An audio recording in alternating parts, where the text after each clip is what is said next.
enfants, c'est Papinogo. Aujourd'hui, nous nous retrouvons pour le déballage, la mise en place, et si on a le temps, sur cette vidéo, les règles de Architecte du Royaume de l'Ouest, qui fera partie d'une trilogie. Le deuxième volet est annoncé pour décembre, les Paladins. Voilà, c'est la suite, c'est une nouvelle trilogie que Shane Phillips nous propose après les Pierres de la Mer du Nord. Donc le jeu cette fois-ci a un mode solo qui est très intéressant. Vous pourrez vous faire des coups de vis entre joueurs, enfin tout ça sera une autre histoire. Le but étant d'édifier une cathédrale. Que de vous en parler pendant 3 heures, je retire la petite pellicule plastique et je vous déballe tout. Maintenant, ouvrons cette petite boîte. Merci. Allez hop. Ah, en tous les cas, ça s'ouvre pas aussi facilement que ça. Donc déjà, on va profiter du petit graphisme là. Hein. Hop là. Le petit bonhomme. La petite madame.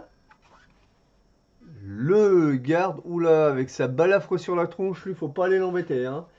Et bien sûr, certainement une apprentie menuisière ou une boucheronne vu qu'elle a une poutre de bois sur le bras. Donc, voilà, hop là. Et en plus, si je remets pas la boîte du bon côté, c'est pas bien. Alors là, nous avons donc un livret de règles. Et ceci, c'est le mode solo. Nous verrons ça ultérieurement. Alors, tout d'abord, le livret de règles.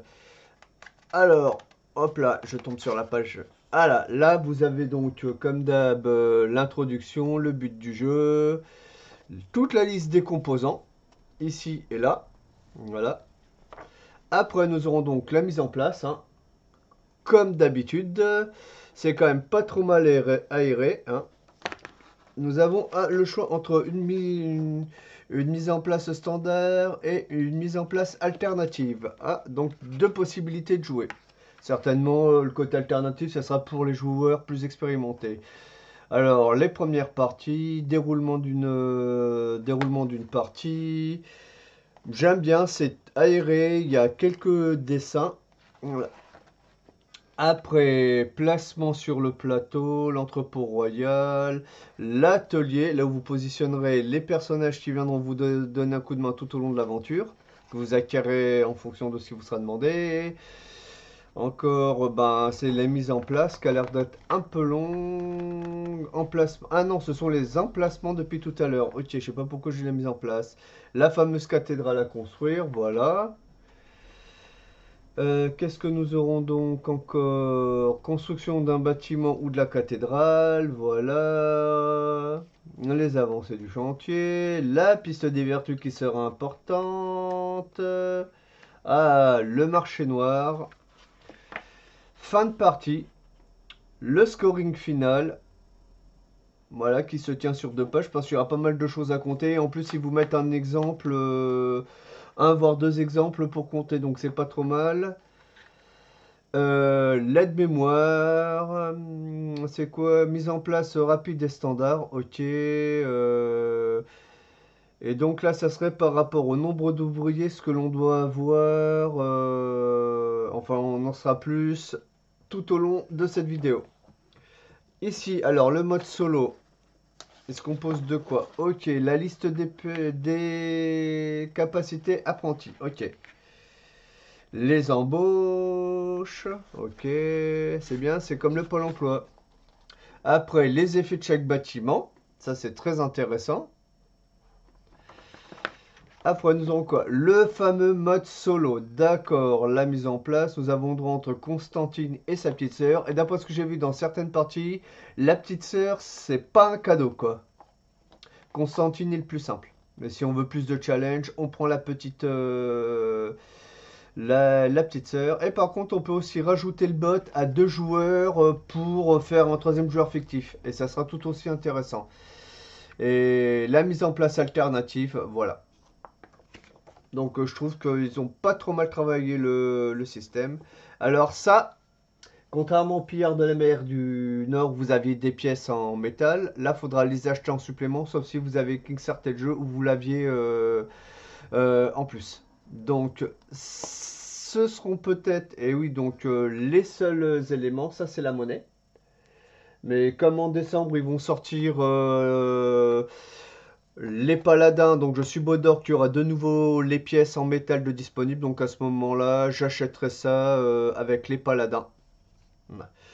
Donc sinon, c'est quand même assez petit carton, quand même d'une bonne petite épaisseur. Et puis c'est quand même assez solide.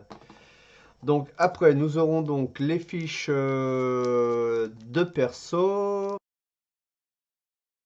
Alors ici, vous aurez vos fiches de perso, recto, verso. Et dans les deux cas, il y aura une variante, hein. Hop, je regarde. Ok. Il y a une variante entre les deux, d'après ce que j'aurais compris. Oui, c'est ici. Là, vous aurez, pour cette version-là, je pense que ça doit être la version lambda. Et ça, c'est la version avec la variante. Ou peut-être inversement. Donc pour chaque personnage, hein. Et là, nous aurons donc Constantine le bot. Donc, est intéressant. Parce que c'est contre lui que vous jouerez en mode solo ou peut-être à deux joueurs si vous acceptez de mode solo. Et la petite sœur, voilà. Donc c'est bien ce que je pensais. Toutes ces parties-là qui sont en noir, ce sont pour les variantes ou le côté compétitif. Et quand ce sont les parties colorées, normalement là ce sont pour les parties lambda. Voilà. Après ici nous aurons le petit plateau qui me paraît quand même assez grand. Est-ce que je peux le déplier? Alors, me revoilà après avoir déplié le plateau. Comme d'hab, je le déplie à l'envers pour vous le remettre à l'endroit. Donc là, nous aurons le plateau de jeu. Comme vous le constatez, il y a partout de très belles iconographies. Là, les coups des ouvriers. Là, c'est là où vous mettrez les prisonniers. Enfin, ça, c'est encore expliqué dans les règles. Et... Voilà. Ici, le marché noir, le bâtiment de l'entrepôt royal. Là, c'est quand vous agirez sur la... D'après ce que j'ai compris, hein, la maison de coopération permet d'agir sur la cathédrale, hein. Voilà. Là, c'est la construction de la cathédrale. Là, c'est quand ceux qui iront là, il y aura des petites terres à récupérer.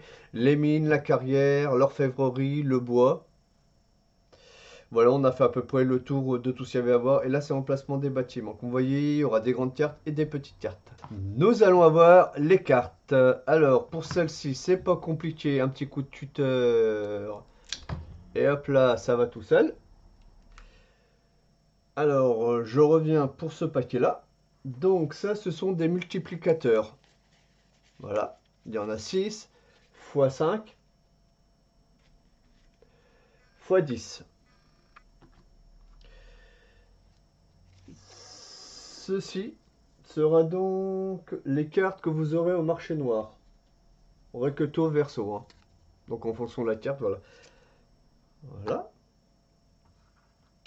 Ceci, ce sont les cartes conditions dette. Ce que ça peut vous coûter. Voilà. Ceci, ce sont des récompenses. Voilà. Hop, on ne va pas vous les montrer, juste le dos. Que vous positionnerez ici. Mais il y en aura un certain nombre. Alors, est-ce qu'on va réussir le fameux déballage du power ancestral? Réponse en 3 secondes. Par le pouvoir ancestral de mes ancêtres. Oui, j'y suis arrivé. Ah, victoire!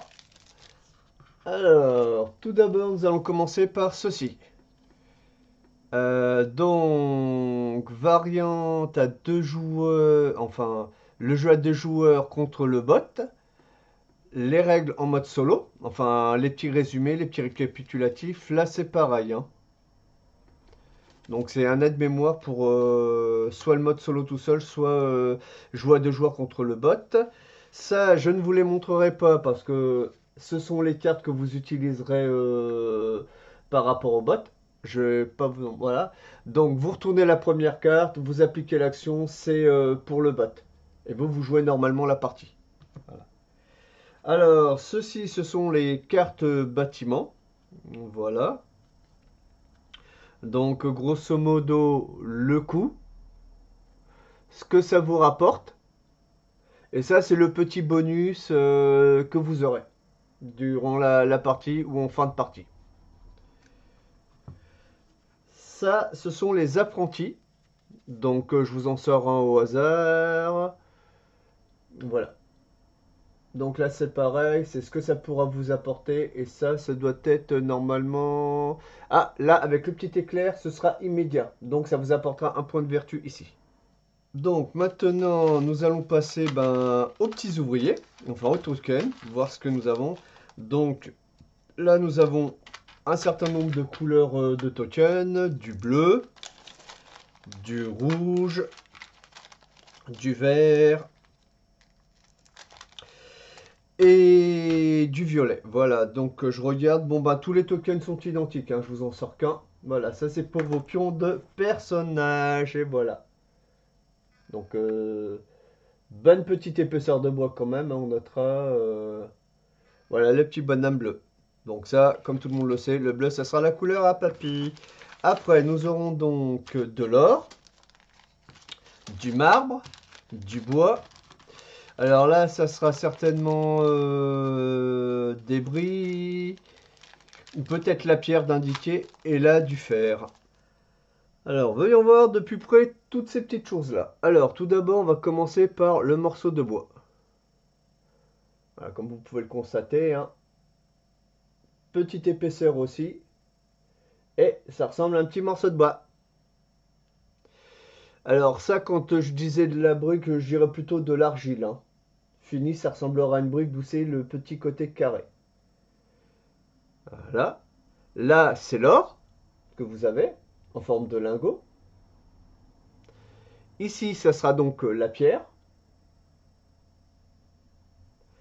Et ici, le marbre. Alors moi, ce que j'aime bien dans ces cas-là, et c'est ce qu'ils auraient pu faire pour les petits meeples, c'est que ici, ils ont pensé à vous faire des formes différentes, en plus des couleurs. Donc pour les personnes qui sont daltoniennes ou malvoyantes, comme vous pouvez le constater, vous vous y retrouvez plus facilement.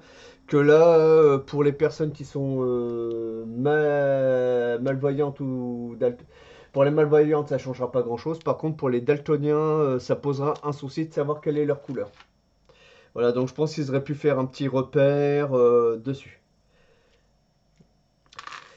Voilà, et je vous ai tout présenté. Là, je vais passer dans quelques minutes à la mise en place et je vous dis à de suite.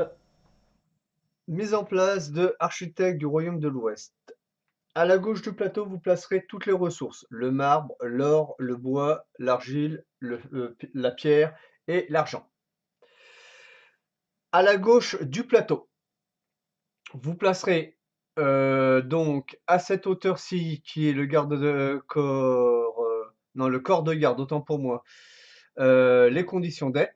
En dessous, vous placerez les multiplicateurs de ressources. Ici, les cartes bleues, ce sont les cartes apprentis. Donc, vous en placerez 8 à la droite de l'atelier. Elles ont chacune leur emplacement. À la gauche de l'atelier, vous placerez tous les bâtiments. Au préalable, vous aurez mélangé les cartes bâtiments et les cartes apprentis. Au niveau du marché noir, vous placerez toutes les cartes marché noir sur la case de gauche. Voilà. Ici, vous aurez donc vos marqueurs que j'avais oublié de vous présenter dans le déballage, donc qui sont les mêmes que dans les pillards de la mer du Nord, et vous les placerez sur la piste de vertu à la case numéro 7. Les deux autres marqueurs pour chaque joueur, enfin de chaque joueur présent pour la partie, vous les placez en dessous de la cathédrale. À la droite de la cathédrale, vous avez des cartes récompenses à placer. Comment ça se place-t-il? Là, nous sommes dans une configuration à 2 joueurs. Je prends 2 cartes par joueur, 1, 2, et je rajoute une dernière carte, ce qui fait un total de 5. Et à chaque joueur que vous aurez supplémentaire pour la partie, vous rajoutez 2 cartes. Voilà. Maintenant, il ne nous reste plus qu'à voir les plateaux de joueurs. Comment ça se passe-t-il? Alors, le joueur récupère son plateau plus ses 20 meeples. Pour le premier joueur, il aura donc 3 pièces d'argent. Le deuxième joueur aura 4 pièces d'argent. Le cinquième joueur aura 5 le troisième joueur aura 5 pièces d'argent. Le quatrième joueur 6. Et le cinquième joueur 7 pièces d'argent. Après, pour les cartes, vous aurez un système de draft. Donc pour ceux qui ne connaissent pas le draft, je vais expliquer comment cela se passe-t-il. On vous donne 4 cartes par joueur. Vous choisissez celle qui vous paraît la plus intéressante, vous la posez. Puis vous passez à votre joueur de gauche les cartes. Vous récupérez celle du joueur de droite. Puis vous repartez pour un deuxième tour. Vous en choisissez une deuxième. Vous refaites le draft. Et pour le dernier tour de jeu, qui sera le troisième pour ce draft, vous récupérez une carte et la dernière, vous la placez sous la pile de bâtiments. Je vous ai expliqué la mise en place. Place aux règles. Règles de architecte du royaume de l'Ouest. Première chose, qui gagne la partie? Ben, celui qui aura fait le plus de points. Quand est-ce que s'arrête la partie? Là, on est sur une partie à 2 joueurs. Donc, il faudra poser 12 petits ouvriers dans cette partie-là du jeu, ce qui s'appelle la maison des corporations. J'y reviendrai un peu plus tard. Au niveau des emplacements, donc, on a la maison des corporations, le marché noir, où si j'ai pris 2 joueurs différents et un ouvrier, c'est que les cercles sont petits. Et dans ces cas-là, il ne peut y avoir qu'un ouvrier qui entre, quel que soit le joueur. Dans les plus gros cercles, donc que ce soit l'atelier, le corps de garde, la carrière, la mine, l'entrepôt royal, l'hôtel de ville, la forêt, le bâtiment des impôts, voilà. Dans cela, quel que soit le nombre de joueurs et quelle que soit la quantité de joueurs qui l'utilisent, vous pourrez placer des joueurs. Voilà. Donc pour les emplacements, j'ai fait. Qu'est-ce qu'il nous reste à voir maintenant? Ah, très important, pour un joueur qui débute, il y a 3 choses à retenir. La piste de vertu, grâce à laquelle vous marquerez des points et bien d'autres à venir. D'autre part, ils appellent ça investissement d'un ouvrier. C'est pas compliqué. Vous posez votre ouvrier dans une case et vous en posez qu'un, un par tour de jeu. Et après, c'est au joueur suivant. Après, il y a la capture. Donc, sommairement, je reviendrai plus en détail. Vous allez à l'hôtel de ville, vous avez un quoi vous acquitter et vous prenez les ouvriers. Voilà. Donc, vous les mettez là. Je reviendrai plus tard, mais pour vos ouvriers à vous, je crois que vous les remettez ici. Voilà. J'ai expliqué sommairement le basique. Maintenant, nous allons voir chaque bâtiment. Pour les bâtiments suivants, ce que j'appelle les bâtiments d'exploitation de ressources, la mine, la carrière, la forêt et l'atelier d'orfèvrerie. Ils fonctionnent de la manière suivante. La carrière, pour chaque meeple que vous poserez, vous récupérez une pierre. J'ai mis un meeple, je récupère une pierre. 2 meeples, 2 pierres, et ainsi de suite. La forêt fonctionne sur le même principe. Par meeple, un morceau de bois. L'orfèvrerie, c'est là où ça va changer un peu. Alors, je pose un meeple, je récupère une pièce. Je pose un deuxième meeple, donc je récupère 2 pièces. Mais par contre, je n'aurai que quel que soit le meeple de posé de ma couleur, droit à un bonus d'une pièce. Pour la mine, c'est pas compliqué. Je pose un meeple, il y a 2 opérations. Celle du haut, je récupère un argile par meeple posé. Et en bonus, j'aurai droit à un seul argile supplémentaire. C'est le bonus. Si j'ai 2 meeples de posé, c'est pour ça que j'ai pris une deuxième de couleur, je peux choisir entre l'argile ou bien récupérer pour la valeur de 2 meeples, un or.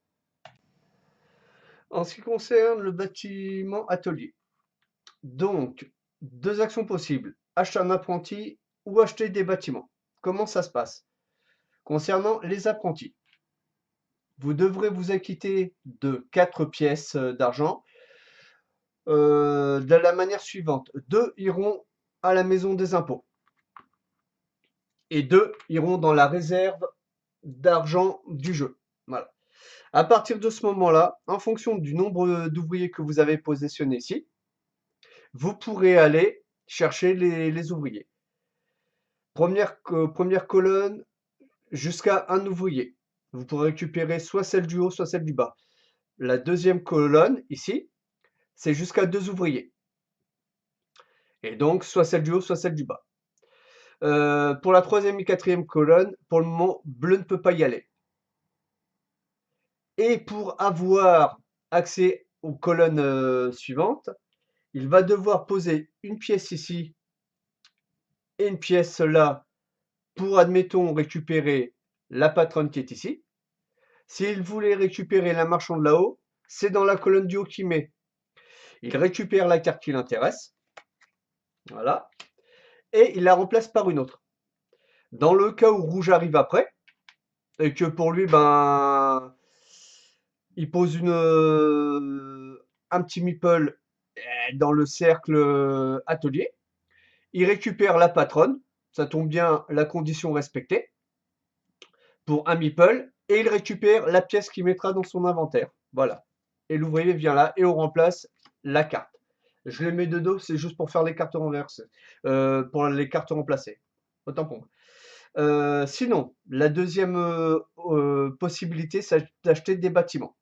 C'est-à-dire qu'il faudra 2 meeples à l'atelier. Vous piochez donc une carte pour 2 meeples, plus une carte bonus. Alors, on est limité à 6 cartes dans sa main. J'en ai déjà 5. Qu'est-ce qui se passe quand j'en ai 7? Je regarde dans ma main celle qui ne m'intéresse pas, par exemple celle-ci au hasard, et je la positionne sous la pile. Alors, l'hôtel de ville sert à capturer des groupes de joueurs adverses. Donc, vous positionnerez votre meeple dedans. Dès que vous avez le meeple, vous acquittez d'une pièce que vous mettrez ici. Si vous aviez un deuxième meeple, vous pourriez faire une deuxième capture. Voilà. Et vous la mettriez dans la réserve. Mais là, nous sommes qu'à un meeple. Donc, j'ai décidé j'ai décidé de sanctionner bleu en lui prenant son groupe de 4 ouvriers. Parce que dans la mine, ça lui rapporterait donc jusqu'à 5 argiles. Et donc, vous positionnez les meeples que vous avez capturés ici. Et dans un tour à venir, même le tour suivant, si jamais bleu n'est pas venu récupérer ou n'a pas fait le nécessaire pour récupérer ses meeples, vous les positionnez ici. Et comme il y a 4 meeples, ça vous rapportera donc 4 pièces d'or, non, 4 pièces d'argent que vous poserez dans votre réserve ici. Voilà. Donc, ça a du bon de capturer. Ça, c'était pour une partie à 4 joueurs. En mode solo à 2 ou à 3 joueurs, j'expliquerai ça parce que je vais faire une partie qui expliquera comment ça se passe différemment. Voilà. Sinon, autre chose importante, la maison des corporations, la prison qui est ici, ou le corps de garde, le marché noir et les plateaux de joueurs, vous ne pourrez pas les capturer les joueurs sur ces lieux-là. Pour tous les autres lieux que je n'ai pas cités, vous pouvez venir récupérer les petits pions. Le bâtiment des impôts, comment il fonctionne? C'est pas compliqué, vous prenez un de vos meeples, vous le positionnez ici, vous récupérez tout l'argent que vous avez qu'il y a d'amassé, et donc ça vous permet d'avoir une source de revenus supplémentaire, dirons-nous, voilà. Par contre, la contrepartie, c'est que c'est indiqué ici, vous perdrez 2 points de vertu. Et bien sûr, si jamais le bâtiment était vide, vous ne pouvez pas venir poser de meeple ici. Il faut obligatoirement qu'il y ait l'argent. Et l'argent ne rentre que par rapport aux impôts que vous payez, que ce soit au corps de garde, l'hôtel de ville ou l'atelier. Concernant le marché noir, comment cela se passe-t-il? À partir du moment où, premier impératif à respecter, si on est à 10 points de vertu, on ne peut plus avoir accès au marché noir. Pour le moment, bleu a accès au marché noir. Il choisira l'action qui l'intéresse, à condition qu'il y ait un emplacement de disponible. Donc, ici, il paiera 1 pour récupérer la carte indiquant marbre. L'emplacement du milieu, il paiera 2, donc il aura 2 choix. Il devra sélectionner 6 cartes, enfin 5 cartes plus une de bâtiment, choisir celle qui l'intéresse et défausser les autres, les remettre en dessous. Ou bien choisir n'importe quel apprenti qui est dans cette zone-là. Ça, c'est le choix de la deuxième case. La troisième ligne, enfin la troisième colonne qui est à droite, lui coûtera 3 et il récupérera ce qui est indiqué ici. Dans ce cas-ci, c'est deux marbres, une pierre et un bois. Et bien sûr, à chaque fois, en plus du coup, il perdra un point de vertu. Dans le cas pour la réinitialisation, il y a 2 phases de déclenchement. Les 3 emplacements sont pris. À ce moment-là, on transfère tous les petits prisonniers là-haut. Voilà. L'autre possibilité, c'est que à partir d'ici, donc comme on commence duo à remplir la maison des corporations, mais j'y reviendrai plus tard, donc ici et là, à partir de ce moment-là, dans les 2 lignes du bas, à chaque fois vous pouvez déclencher la réinitialisation du marché. Alors, qu'est-ce qui se passe? Donc, comme je l'ai dit, tous les prisonniers, une fois que c'est plein ici, tous les emplacements sont pleins, on met les prisonniers ici. Après, la carte qui était ici, vous la transférez ici. Et vous vous rendez compte que ça vous rapporte de nouvelles ressources potentielles. Parce que je rappelle, on va au marché noir soit parce qu'on a trop de retard pour les ressources, soit pour prendre un avantage. Après, qu'est-ce qui nous attend? S'il y a un apprenti, donc comme ici le châtelain si vous l'aviez, vous remarquez que vous devez, donc il y a un petit éclair et qui indique que lors de la réinitialisation, eh ben, vous récupérez un point de vertu. Donc vous remontez votre vertu. Après, tous les prisonniers que vous aurez mis en prison, eux perdent un point de vertu. Donc c'est-à-dire que bleu perdrait 2 points de vertu, voilà. Rouge perdrait un point de vertu. Et après, chaque ouvrier récupère une carte dette. En sachant que si à la fin de la partie, il a toujours la carte dette, il perdra 2 points de victoire. Sinon, s'il a remboursé sa dette, dans ces cas-là, ça lui coûtera, ça lui rapportera un point de vertu. Pour le corps de garde, comment cela se passe-t-il? Donc, premier choix, rouge vient. Il avait 3 prisonniers qu'il avait sur son plateau. Il les positionne ici. Il récupérera donc 3 pièces d'argent qu'il mettra sur son plateau. Deuxième possibilité, moi, bleu, je vais récupérer gratuitement tous mes prisonniers mis dans la prison qui est ici. Voilà. Ou alors, pour 5 pièces d'argent, donc il y aura 2 taxes. Les taxes, on les met toujours dans les impôts. C'est la partie rouge ou cuivrée qui est indiquée sur l'iconographie ici. Donc, on aura le choix entre récupérer une condition dette et qui nous fera perdre 2 points de victoire, ou bien récupérer gratuitement sur un plateau adverse et un seul tous nos prisonniers.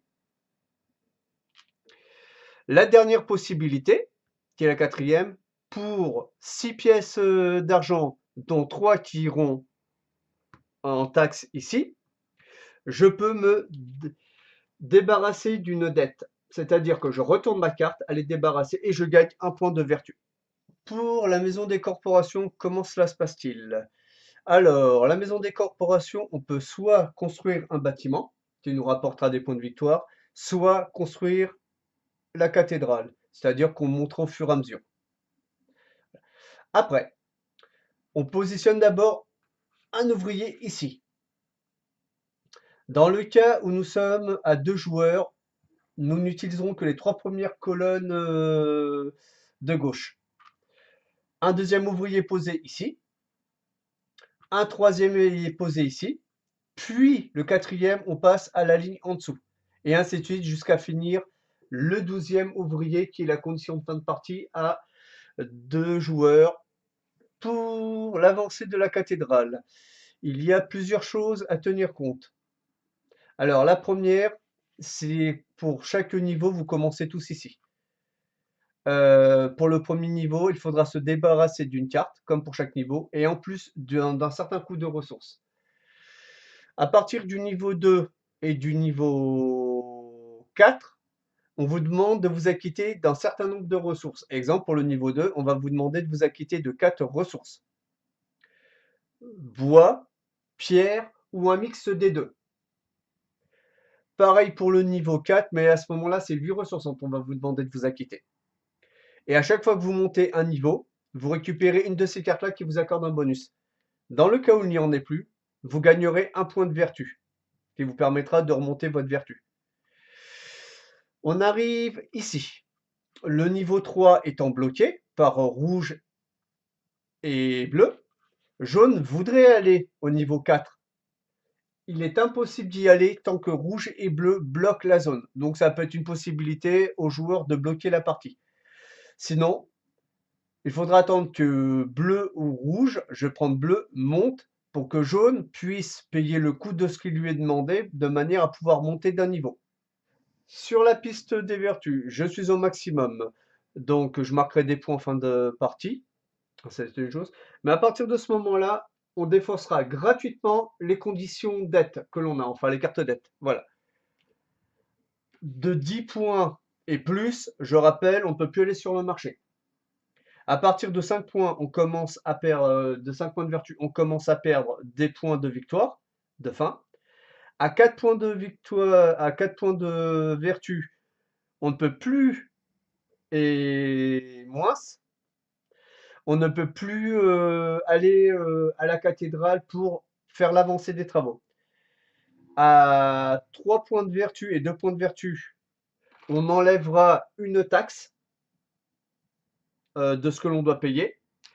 À 1 point et à 0 point, on enlèvera donc 2 taxes qu'on n'aura plus à payer au bâtiment des impôts.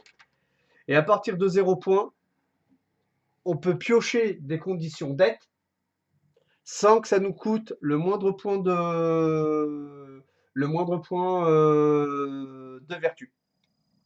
Alors, les constructions de bâtiments, comment cela fonctionne? Alors, en haut à gauche, vous aurez normalement des iconographies dans un rectangle marron, et c'est les apprentis qu'il va vous falloir. Je rappelle que les apprentis, vous les acquérez au fur et à mesure dans le jeu.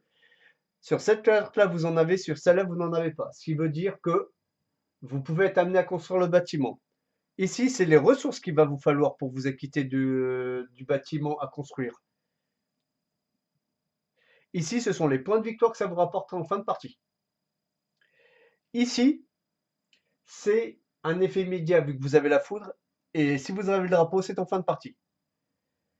Alors, l'effet immédiat pour le palais, c'est par pièce, par pièce d'or, on va dire. Vous récupérez donc 1, 2, 3, 4 vertus. Donc c'est l'or. Hein. Ici. Voilà.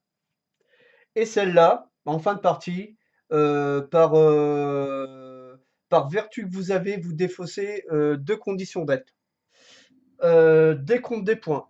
On vient de poser le 12e ouvrier pour une partie à 2 joueurs dans la maison des corporations. On finit le tour et on additionnera donc les points qu'on a sur la piste de vertu, plus l'avancée de la cathédrale, plus nos bâtiments, plus pour chaque ressource marbre ou or, ça vous rapportera 1 point. Par tranche de 10 pièces d'argent. Donc j'ai sorti la carte multiplicateur x 10. Donc ça vous rapportera 1 point par tranche de 10 pièces. Maintenant, à ceci, vous retirerez 2 points par carte d'aide. Et par tranche de 2 prisonniers de votre couleur que vous avez en prison, vous perdez 1 point. La vidéo touchant à sa fin. Donc, si la vidéo vous a plu, petit pouce bleu. petit pouce rouge si la vidéo ne vous a pas plu, un commentaire auquel je me ferai un plaisir de répondre. Ce que je voulais dire, c'est que à première vue, prochainement, je vous ferai une partie avec 2 joueurs et le bot, histoire de voir comment cela fonctionne. Sur ce, je vais vous souhaiter une bonne soirée ou un bon début de journée en fonction de l'heure à laquelle vous regardez la vidéo. Allez, à ciao, bonsoir et bonjour à tous.